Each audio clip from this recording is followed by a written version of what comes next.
I always forget that. Momentum is how much motion, Cam, it's how much motion an object has.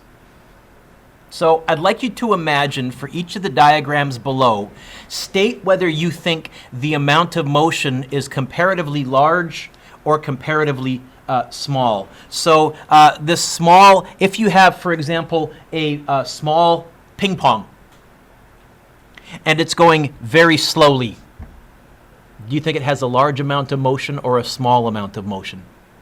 Compare that with a ping pong, or you know what, instead of a ping pong, they'll think of a really small object. Sorry to be morbid, let's think of about a bullet. Will a slow bullet, even though it's got light mass, traveling very slowly, will it do much damage? Does it have a lot of motion? No. What about a small mass going really, really, really, really fast? Will that do a lot of damage? Yep. What about a bowling ball not going very fast, but if a bowling ball hits you in the face, would that do some damage? And then there's the worst situations are when you have a large mass and a large velocity. Okay, sorry, 9/11. Those airplanes had a large mass and a large velocity. They're going to do a tremendous amount of damage. Or car getting hit by a train. That train has a fair bit of velocity. It's not going as fast as a bullet, but it's going pretty fast. Huge mass, huge amount of motion. Okay? What you're already intuitively sensing here, Cameron, is if we talk about how much motion something has, it seems to depend on two things. The mass and how fast. Yep. You've kind of picked this up out on the playground as kids. I'm assuming all of you, at least once in your life, have been hit in the face by something when you didn't want to be hit in the face by it, whether it was a ball or whatever. Part of growing up. Oh, thank goodness it wasn't a bowling ball. You didn't think that, but okay.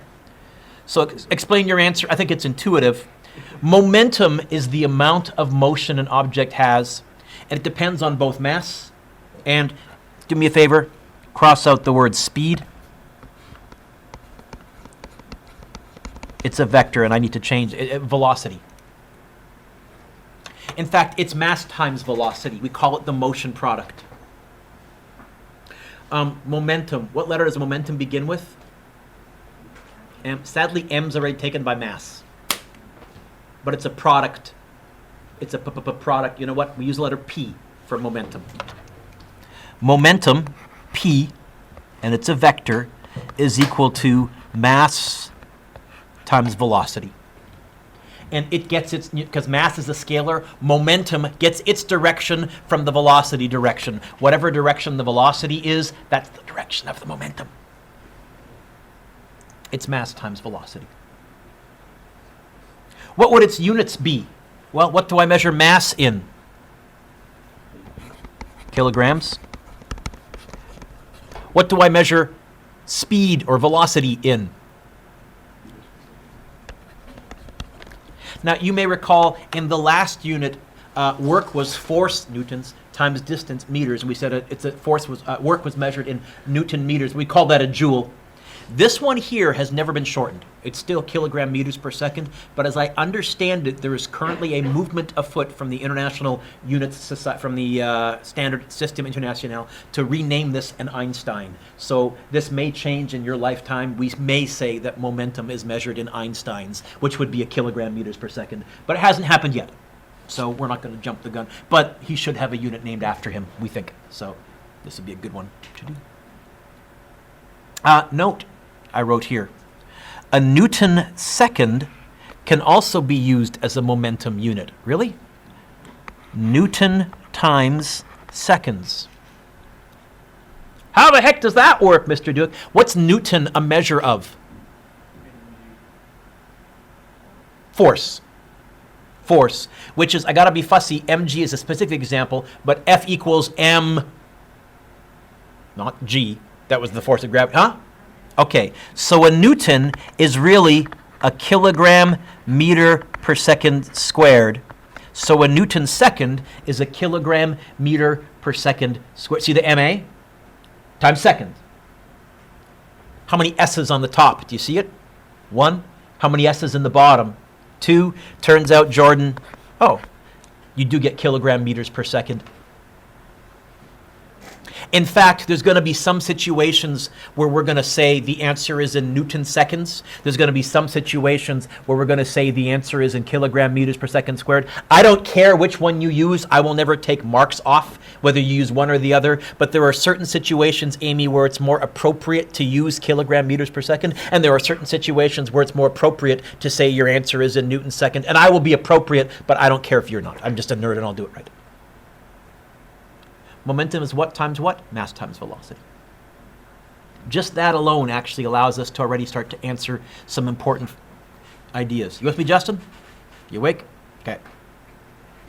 First of all, anytime I introduce a new concept, I like to try and give you an idea of what's really big and what's really small. So we're going to estimate the momentum of a top pitcher's fastball, estimate the momentum of a person and bicycle on a relaxed ride, not sprinting on your bike, and then estimate the momentum of a car driving on a city street. Okay. Anybody here play baseball and know how much a baseball weighs in grams? Or in pounds, I can do the conversion. Does a baseball weigh a pound? Heavier or lighter? Lighter. Okay. Baseball weighs around, give or take,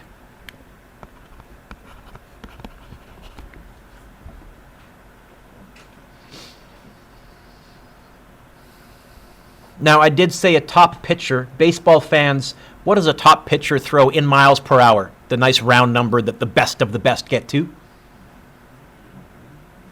The major league guys, the nice, really nice round number that the best of the best get to. 100 miles per hour, yes? Which is around 45 meters per second, give or take. By the way, I've learned over the years to go from miles per hour to meters per second, it's divide by 2 and a bit less. So I went 100 divided by 2, 50, 45. I bet you I'm pretty close. I bet you it's right around 43 or 40. Anyways, that was my rough guess. Momentum, we said, was mass times velocity. So on your calculator, can you go 0.2 times 0.45? What do you get? Sorry, 0.2 times 45. What do you get? 9? Okay. Units, kilogram, meters per second. If you got hit by a major league pitcher's fastball, would it kill you? Would it ouch you? Would it send you to the hospital? Probably not. So I'm going to just make a little note here. If you got hit, you know what?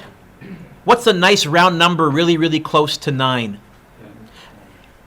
10, if you have to absorb 10 kilogram meters per second, that's pain, that's ouch. You'll be rubbing yourself pretty hard. You'll probably say some bad words, but you're not going to the hospital. Okay?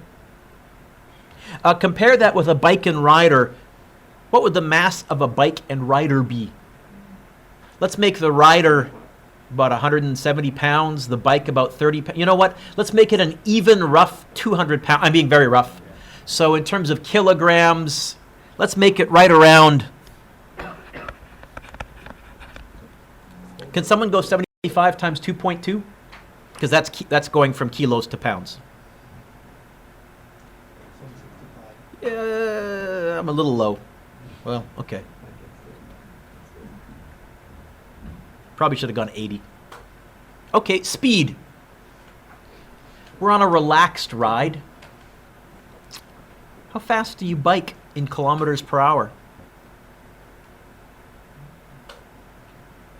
I'm going to say,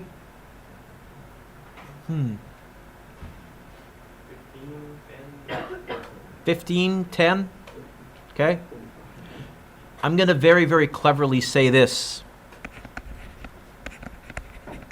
Now, why did I pick 18? How do we go from kilometers per hour to meters per second? Divide by 3.6. I think 18 and 3.6 will work out. Can you divide by 3.6? How many meters per second is that? Sorry? 5. 5 meters per second. My room is about 10 meters long, give or take, it's roughly. So 2 seconds to go. 1, 2. Yeah, okay, that's relaxed. You're not going crazy. So 5 meters per second. 75 times 5.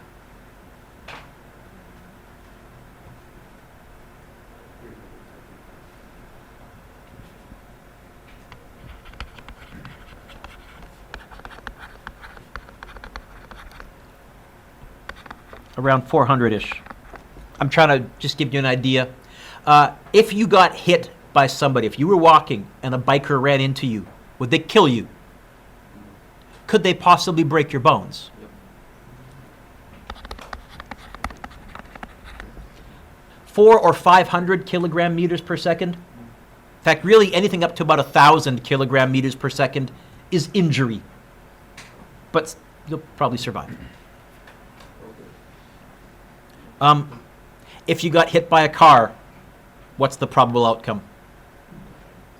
Okay, so how much? What would be a terminal or a fatal event? Well, give me the rough mass of a car. I'm going to say 1,000 kilograms. I'm picking really nice numbers. Except let's change colors since I've been alternating colors. On a city street, sorry, let's try that again. On a city street, what's the speed limit? I think on city streets it's not 60. Okay. Can you divide that by 3.6?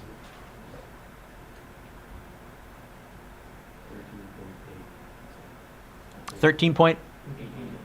I'm going to say around 15 meters per second. I'm picking nice numbers on purpose. So if I go mass times velocity, really, Jordan, you're using a calculator to go 1,000 times 15? I think the answer is 15,000. Please, please.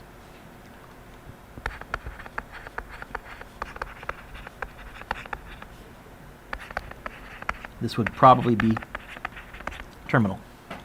Well, yes and no. We're going to find in a couple of days, it's not just how much momentum you have to absorb, it's how fast you have to absorb it. If you can spread it out over a long time, no worries. But if it's instant, and in all of these situations, I gave you the analogy of a collision, which is pretty instant. Okay? Oh, what did I guess the baseball was? 0.2? Nobody looked down there and saw that it was right below on the page? At least I had the excuse it wasn't on my screen. Okay. And 35 meters per second, this is about a 70 mile an hour fastball. So this would be like probably high school kids can hit this, yeah? In fact, probably little leaguers can hit 70 or come close to it. The best of them. So find the momentum of a baseball. It's going to be mass times velocity. It's going to be 0.14 times 35.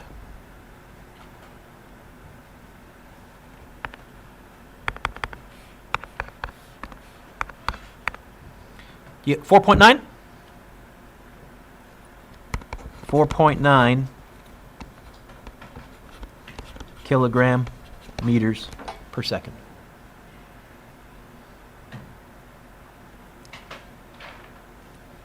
B. Oh, I said momentum is a vector. Direction. Which way is a baseball traveling when a pitcher releases it? How about forwards? Since they didn't give me any specific east or west, north or south. Or if it's a batter hitting it relative to the batter, it's forwards as well. Relative to the pitcher, it's backward. I need more information. B says, find the velocity at which a bowling ball would have the same momentum of a baseball. Kyle, what's this question asking me to find? B? Oh, so Kyle, look up. Here's our new equation. Hey, get the V by itself. Yeah. Isn't this a great, I gave you a new equation, you already know how to rewrite it, yes? That's what I was hoping to get you guys to. So if I hear you correctly, and I think I do, you're saying the velocity is going to be the momentum divided by the mass. Which momentum? 4.9 divided by which mass? Bowling ball. So we can start to compare effects of different masses in collisions. Which one would be worse? Which one would be better? Or what would be the equivalent of? This one won't work out evenly, I don't think. If it does, it'll be a total fluke. 0.675?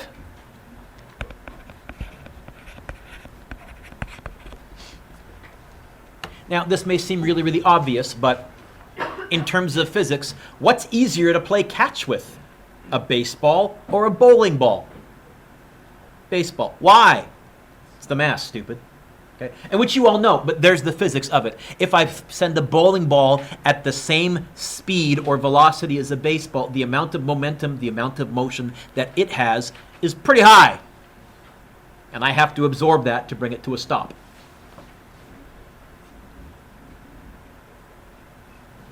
Note.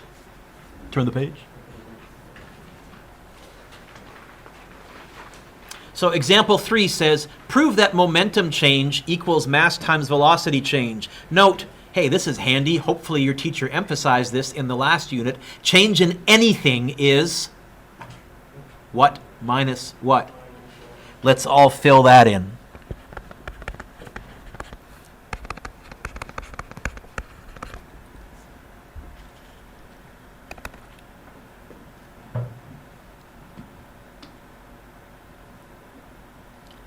What does this want me to prove? Jordan, what does this want me to prove?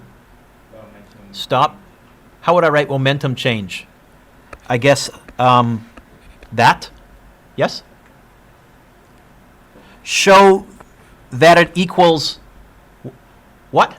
Mass times velocity.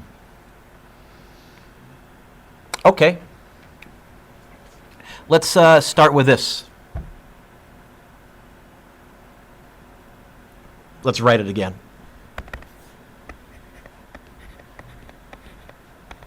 What did you tell me change in anything is? So I'm going to argue that this is M bracket V final minus V initial. Kyle, we okay with that? Okay. Hey, let's get rid of the brackets. Amy, I'm going to go times. When I do that, I'll get MV final minus MV initial. Oh, initial, Mr. Dueck. Why'd you write final? Initial. Hey, Devin, what is mass times velocity? We just defined it. Momentum. What's mass times final velocity? You're right. Say it again. Final momentum. What's this one?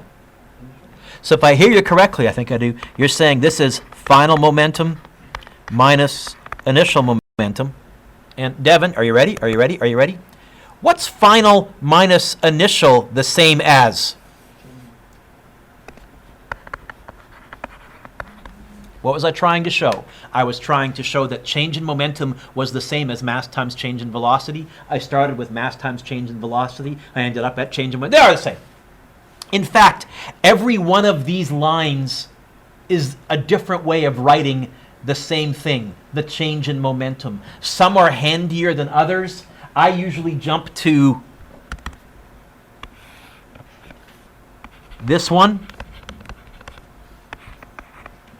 and this one. Now, this one is less writing. It's only useful if you have memorized that change in anything is equal to what? Because then you can go to that in the next line right away without having to think. Here, you've done that already, so you can memorize that one if you want to. I don't think I have it on your formula sheet, but this one's... I like to start... You've clued in by now, Kyle. I would rather memorize less and be able to derive more and not have to write out so much. Change in momentum. There's another word for change in momentum. Can you guess what that word might be? Impulse. Impulse is defined as When I say impulse, what I really mean is change in momentum. When I say change in momentum, Oscar, what's another word for change in momentum? Impulse. What's another word for impulse? Change in. And change in anything is? Okay. Final minus initial. We talk, by the way, those that are Star Trek fans, you may recall hearing about impulse engines. What they were talking about was changing the momentum of the Starship Enterprise. And since momentum is mass times velocity, and they weren't changing the mass, they were changing the ship's velocity. Impulse engines. Hashtag nerd trivia. Example 4 says, fill in the steps below to find the impulse equation. Take Newton's second law, F net equals ma, and solve for acceleration. So if F equals ma, get the a by itself.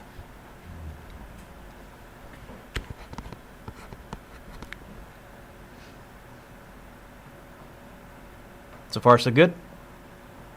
Then take the kinematics equation, Vf equals Vi plus At, and solve and get the a by itself. So how would you get the a by itself in this bad boy here? Sorry? Oh, yes. Vf minus Vi over T. Beautiful, Spencer. So Spencer, you ready? See if you can figure this out. Does F over m equal acceleration? Say yes. Does Vf minus Vi equal over T equal acceleration? Yes. So these both equal acceleration? Yes. Then what else can we say? These both equal each. Yes, they must equal each other. By the way, you've just done a syllogism. If A equals B and C equals B, then A equals C. It's an old logic puzzle. Okay? So we can now say this. We can now say F over M equals Vf minus Vi over T.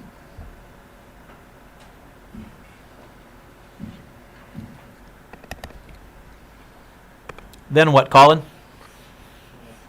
Cross multiply. So this T will end up over here. And hang on. Before I write this next bit, I'm going to write something down. Don't write this down just yet. So I'm going to write down M bracket Vf minus Vi. Can someone look up above on the page? What's an easier way to write M bracket Vf minus Vi? What's the shortest useful way to write M bracket Vf minus Vi?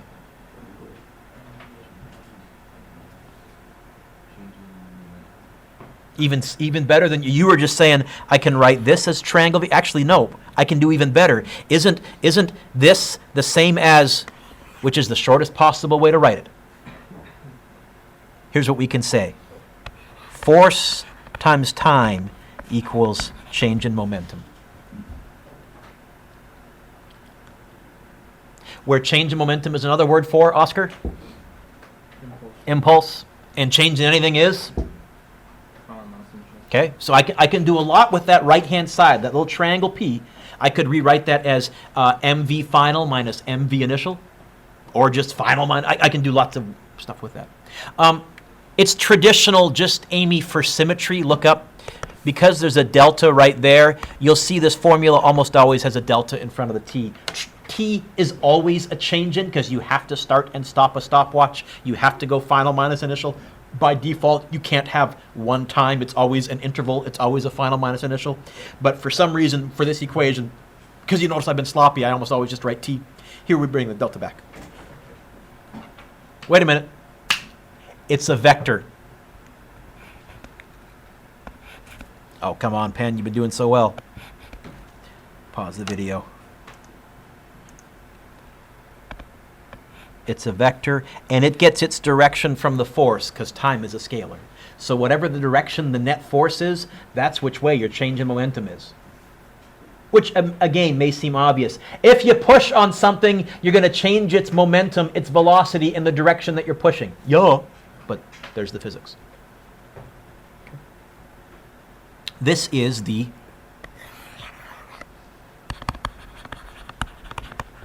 impulse equation. This is the other way to write change in momentum. Okay. Oh, on the next page, I was supposed to substitute the result of example 3. I got too excited and did it down here. So here's where we can write it. F delta t equals change in momentum. Change in momentum equals change in momentum. Impulse equals change in momentum. Change in momentum equals impulse. All different ways to say the same thing. So in the box, and I think this is also on your formula sheet, here's what it says. A force acting for a given time will change the velocity, the amount of motion of an object.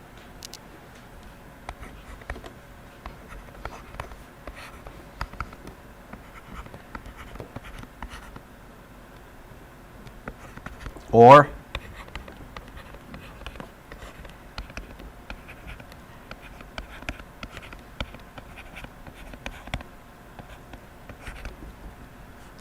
let's try that again, Mr. Dueck. F delta t equals mv final minus m. Is that another way to write change in momentum? Yep. The shortest version is F delta t equals delta p.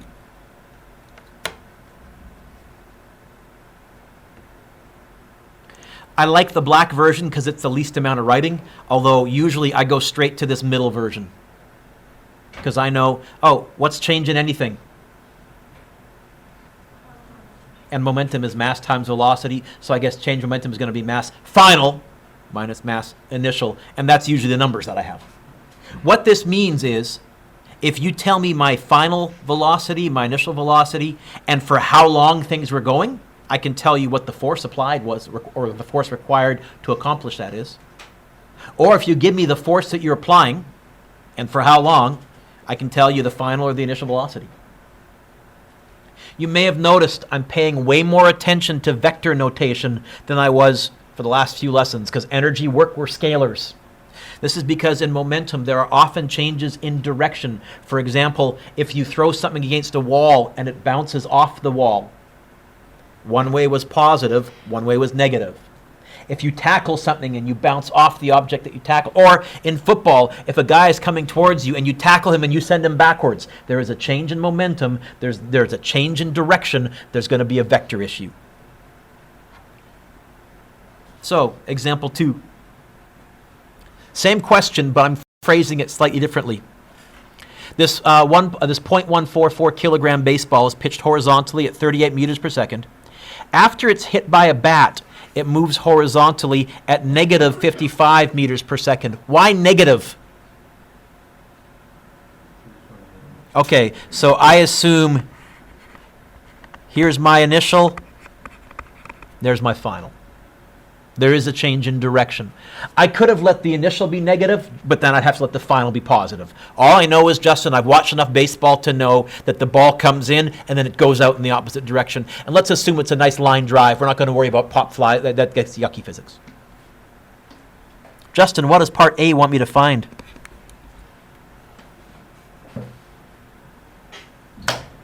Impulse. What's another word for impulse?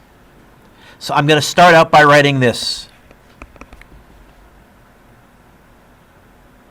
Now, there's two ways I can write that. I can either go, or I can go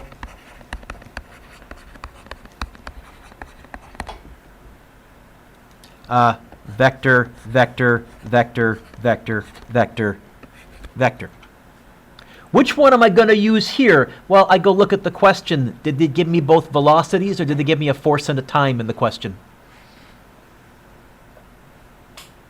Okay, so I'm going to go mass V final minus mass V initial. This is a guess, Jordan. I haven't read ahead, but I'll bet you in part B or C, they're going to ask me to find the force.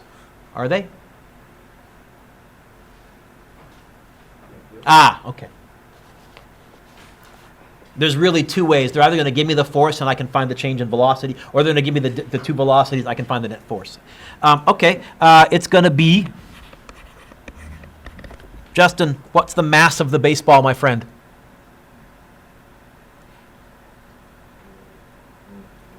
Yep. What's the final velocity of this baseball, folks? Negative 55 minus. Justin, what's the mass of the baseball again? What's the initial velocity?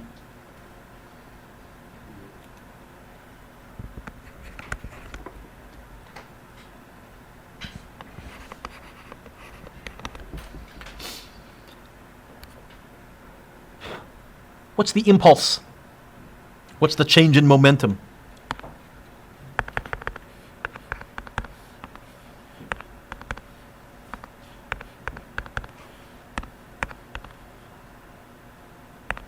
Do you get negative 13.4?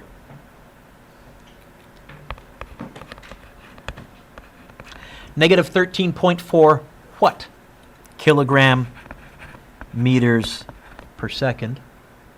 What's the significance of the negative? The impulse was in the same direction as the ball went away, in the opposite direction of the pitcher. In the opposite direction of the pitcher. Or in the same direction as the batter, if you wanted to phrase it that way. Which again, Natasha is like, duh, but there you go. Natasha, what's part B want me to find? What's part B want me to find? What did I find in part A? It would be lovely if there was an equation that had impulse and force. Ah, now I'm going to use the second version of my impulse equation.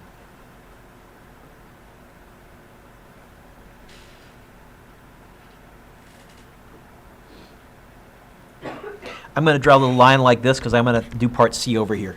Okay? Natasha, what did you tell me this was asking me to find? How would I get the force by itself? Yes.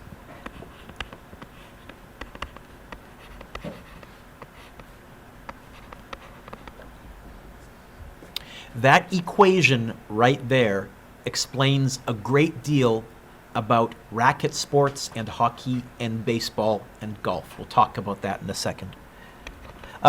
What's the delta P? What's the impulse? Hey, I found that in part A, did I not? Negative 13.4. What was the time? Careful, don't say 0.8. What's that little M stand for? Okay, this is milli. Can someone on their yellow sheet, what do I replace milli with? 10 to the negative what? I think it's negative 3, but don't quote me on that. Is it negative 3? You guys remember where all that is? We're also kind of building some review for the end of the year. Okay, so it's going to be 0.8 times 10 to the negative 3.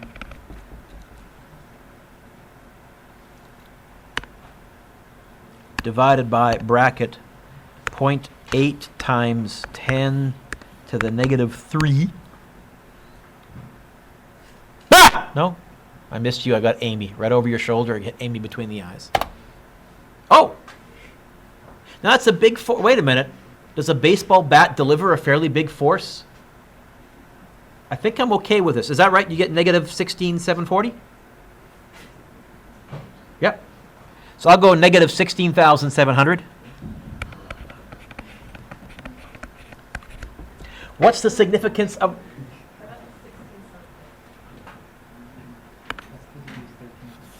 I didn't round. I used my answer button, so I'm more accurate. Okay. What's the significance of the negative? It's saying, oh, the force is in the same direction as the impulse, as the change in momentum. You know what? The force was delivered in the opposite direction of the pitcher, which again makes sense. You okay there, Spence? You're looking very puzzled. Okay, don't clear it.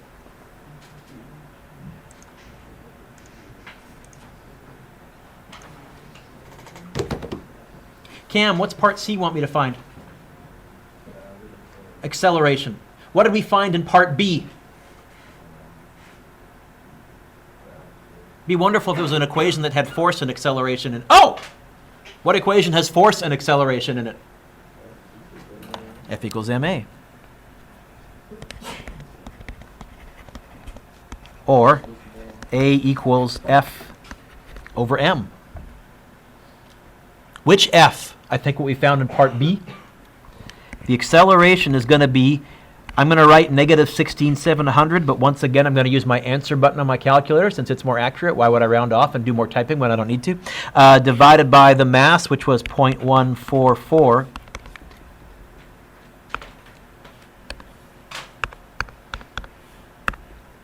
And I get negative 116,000 units acceleration, meters per second squared. Why negative? Again, it's saying in the same direction of the batter or in the opposite direction of the pitcher. We could have solved all of this actually by going VF equals VI plus AD, or sorry, VF equals VI plus AT, and D equals VIT plus a half AT. We could have solved all of it using our first stuff. But momentum is really useful in analyzing collisions. Tackling. Who's my football players here? You didn't play football, Spence? I thought you did. No. Okay. No football players here. You play football? No. Okay. What's the momentum of a 112 kilogram football player running with a speed of 3.6 meters per second? Okay.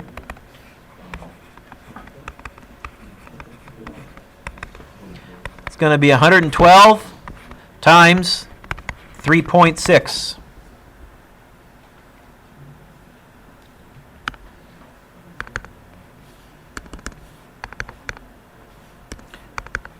By the way, 112 pounds. I've got a big running back, 250-pound running back, or a linebacker. So 112 times 3.6. Do you get 403.2? Units, kilogram, meters per second. Direction, which way do the football players ideally want to run? Forwards, let's just call it that. We're not going to have them juking back and forth, okay? All right.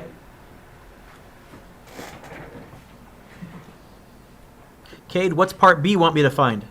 What's impulse another word for? I heard it. Change in moment. What's impulse another word for? So, what's change in anything?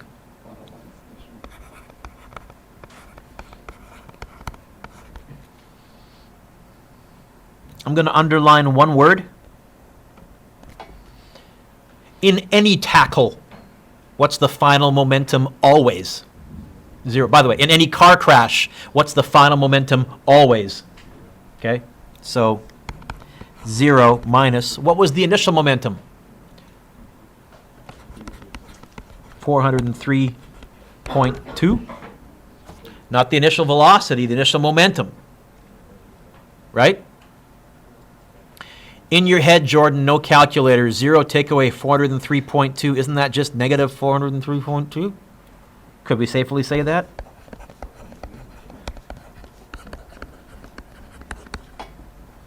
Okay. If I'm going to bring a football player to a stop, this particular player, I have to deliver a negative momentum that exactly cancels out his positive momentum. Okay. If the tackle was completed in 0.8 seconds, what average force did the tackler exert? Ange, what's this question asking me to find? Okay, and I know F equals ma and all, but what did we just find in part B? It'd be nice if there was an equation that had impulse and force. Oh, there is. Force change in time equals impulse.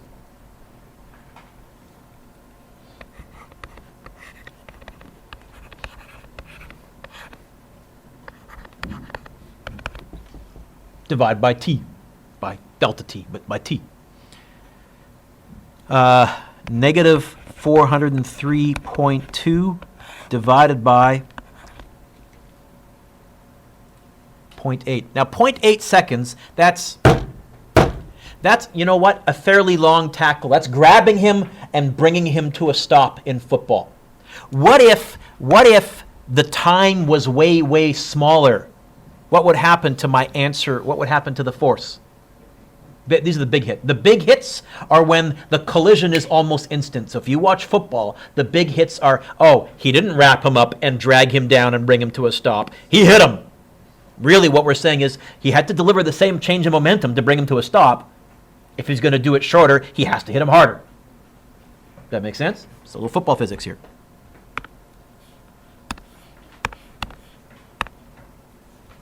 I have to add the negative because I didn't put it on my calculator, but is that right? Negative 504 newtons?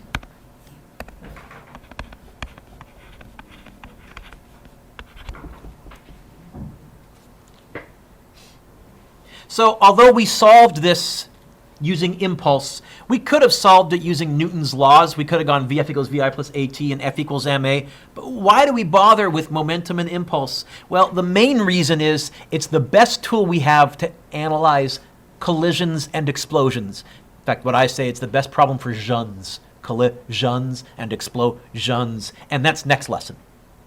But there are a few other questions that are more easily answered using impulse, which is another word for change momentum. Consider the following example. 2 eggs are dropped from a height, the same height, h. One egg hits the floor and breaks. The second falls in a pail of water and survives. What's the main reason the second egg survives?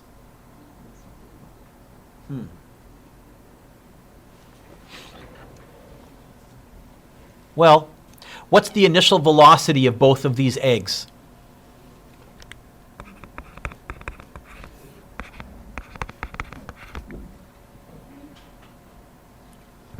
Also, I think we can safely say that they have the same, right? What's the final velocity just before hitting the ground of both these eggs?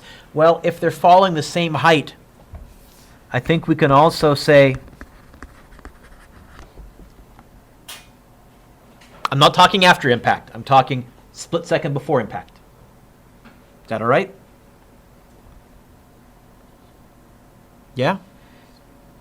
Here's what we can say then.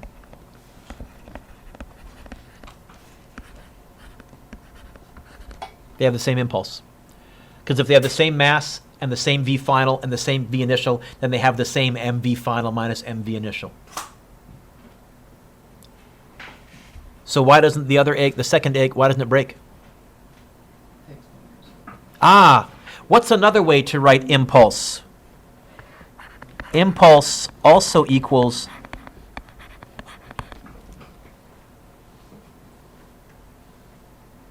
okay? So here we have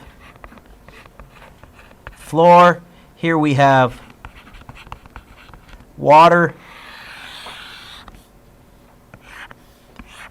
They both are stuck with the same change in momentum. Devin, what did you say? Okay, so the egg in the water has a really big delta T, which means a really small force, to get the same answer. Compare with the floor, which has a really small delta T, which means really big force to get the same. Is that okay, Kyle, as an analogy? I'll use big numbers and small numbers to represent big numbers. And to get the same answer, look, if time gets smaller, force gets big. It's the tackling problem all over again. Okay.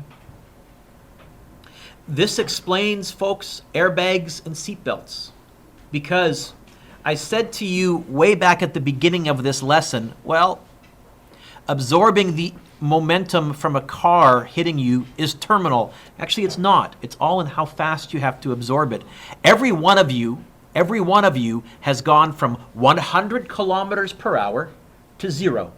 You do it every time you start on the freeway and end up in your driveway. Why isn't that terminal? You spread it out over a long time. All airbags are designed to do is, well, if I can make T bigger, because I'm stuck with that same impulse, my initial velocity is 100. What's the final momentum of every single car crash? 0. I've got to get rid of that impulse. I'm stuck with that. Well, if I can make the time go higher, what's going to happen to the F? Smaller. Another way to think about it is, this is why they use bales of hay to line some racetracks. Okay? What's the advantage in being brought to a stop by a bale of hay instead of a brick wall? It's all about the time. If delta T gets bigger, force gets smaller, because you're stuck with the same impulse, the same change in momentum. And again, you probably intuitively have noticed this, but here's the physics of why. It's also what your seatbelts do, by the way. Your seatbelts are designed to let you move forward and jerk you and bring you to a stop. Just that little moving forward, that gives you a much bigger delta T than instantly locking you in place. Dramatically lowers. And again, for example, if you go from 1 millisecond to 3 milliseconds, that may not sound like a big change in time, but you'll have 3 times smaller force. Because you've tripled the time, then force gets 3 times smaller. That's way more survivable.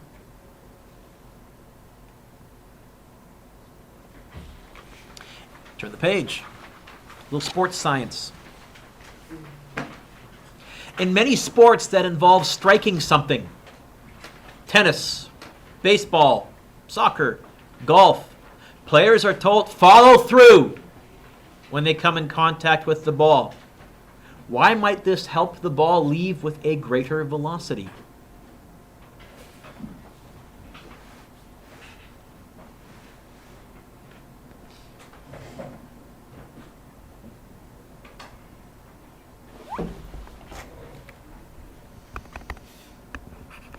I want to give the ball an impulse. I want to change its momentum. We agreed on that? What's another way to write impulse that has force in it?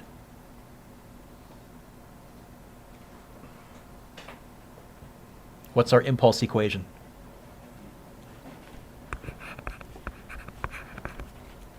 Right? So, who plays sports here? Basketball, you don't hit something, so that's different. Hockey? Okay. You've lifted weights. You've bought the best stick. You've maxed out the force. How can I make this number bigger? What other variable is there on the right-hand side? How can I make time bigger? Follow through, because that keeps the puck in contact with the stick longer. In fact, baseball players, how do you bunt? You pull back. What are you really changing? The time you're in contact with the ball. Or tennis players, how do you do a drop shot? You pull back as you hit it. You're trying to dramatically reduce the delta T and the force, but you're trying to reduce the delta T so that you don't change the impulse, you don't change the momentum much at all.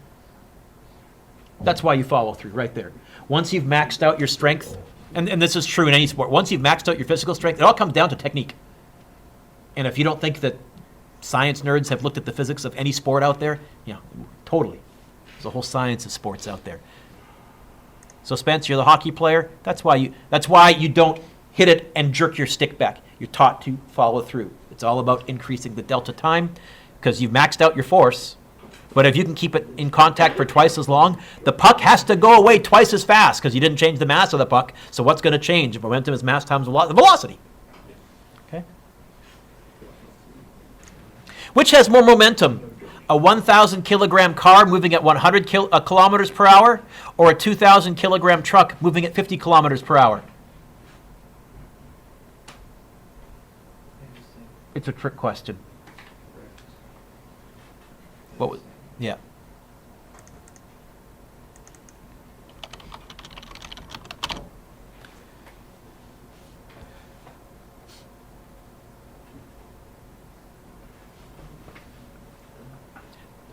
Does a moving object have momentum? Yes or no? Convince me.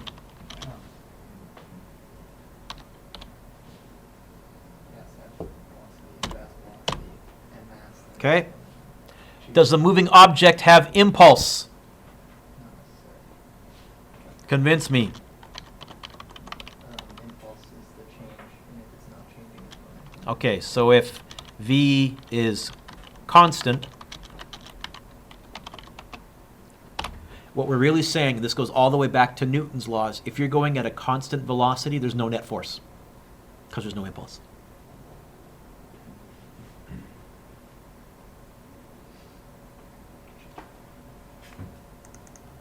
When you jump from your lab table or from a playground when you were kids to the ground, why do you bend your knees as you land? Which variable are you increasing?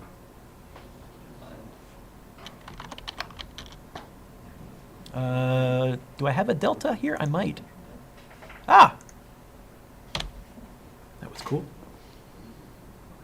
Because your velocity, first of all, when you jump and land on the ground, your final velocity is 0 no matter what.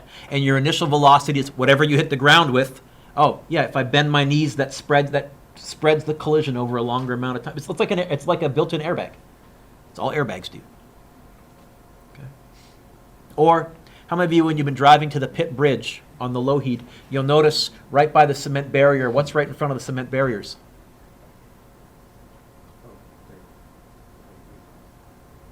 Do you see it?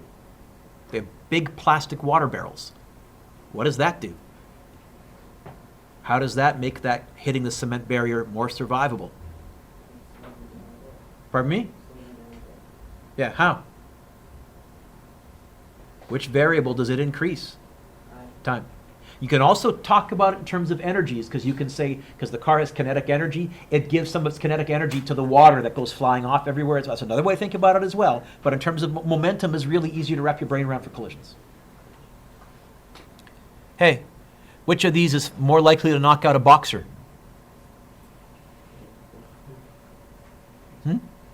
Poof? A or B? I think B. Okay? This is why a boxer is taught as the punch comes in, you lean your head back, because if you can lengthen and it sounds counterintuitive, if you can lengthen how long the guy is punching you for, it's a much smaller force. If you and if you watch a boxing fight, if you see a fighter get caught coming in, oh, they're going to almost always down for the count, because, oh, that's going to be a very, very small time. It's going to be a huge force. It's going to be a huge force.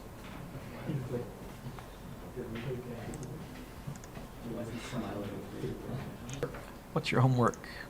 Take a look at this sheet here called Momentum and Impulse. Okay? It says, please answer each of the following with the proper units. Key ideas. Number 1, I think, is pretty straightforward. 2 is okay, I think. 3, they're giving you the force, they're giving you the time, find V final. I haven't quite done, I think you can figure these out. What I really want you to notice is something like number 7. Or sorry, number 8. 8? You don't have a number 8? We also don't have anything that said 1 mark after our question. Did I photocopy a completely different assignment? Hang on then. All right, let's try this again, Mr. Dueck. I'm going to be assigning eventually almost all of these, but for now you can try come on. You can try number 1. Thank you. You can certainly do number 2. Number 3 is good. Number 4 is good. Do me a favor, underline the word weighing. If I give you the weight in newtons, what have I really given you? mg. So when part A says find the car's mass, I think just divide that number by g, right? Don't forget. I'm trying to sneak in some review because we're getting towards the end of the year, so I'm trying to bring in some forces and distance, velocity stuff. So that's good. 5 is good. 6 is good.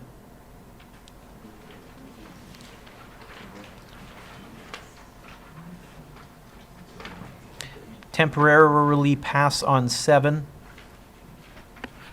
8 is good.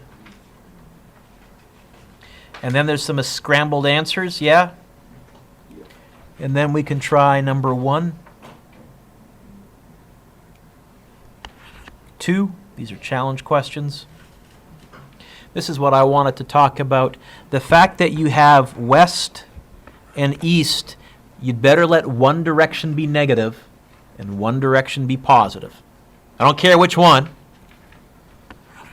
And then, so if you let east be negative, since the answer is east, you should get a negative answer. If you let west be negative, you should get a positive answer for east.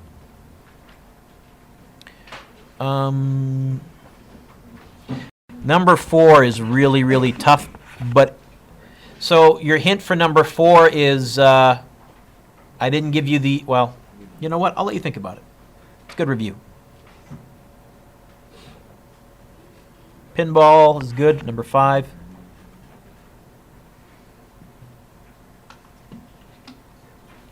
I think I'll pause there. So that gives you enough to practice, I think.